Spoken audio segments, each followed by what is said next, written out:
আমার লাতি টাকা বাঁধানোর জন্য কিছু সাহায্য চাইছি আপনাদের কাছে। আমি এখন এসেছি নন্দকুমার থানায় পড়ে, এটা কাদলদাতে। আর ভাইয়ের নাম শুভ করসন। আর ভাইয়ের দুটো কিডনি খারাপ হয়ে গিয়েছে।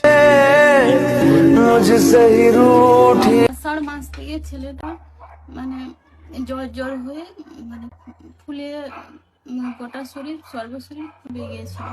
সেই থেকে মানে ধরা পড়লো যে কিডনির সমস্যা হচ্ছে, দুটো কিডনির সমস্যা হয়ে গেছে, নষ্ট হয়ে গেছে বলতেছে। ডাক্তারবাবু বলছে একে পাল্টানো ছাড়া কোনো উপায় নেই। তো 30 লাখ টাকার মতন খরচা লাগবে। বাড়ি থেকে কি কোনো কিছু জোগাড় হয়েছে? বাড়ি থেকে সেরকম জোগাড় কিছু নয়।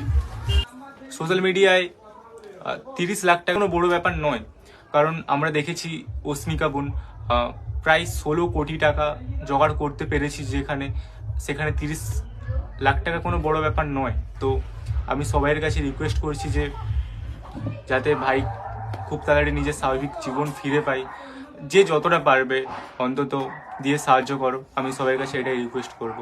একটা গরিব পরিবারের কাছে এতগুলো টাকা একসাথে জোগাড় করা সম্ভবই না। যতটা পারবে ভাইটাকে দিয়ে সাহায্য করো। তোমার একটা হেল্পের জন্য বেঁচে যেতে পারে একটা প্রাণ। আমি কমেন্ট বক্সে স্ক্যানারটা দিয়ে রাখলাম। এই সময়ই তো আমরা পারি একটা প্রাণ বাঁচাতে।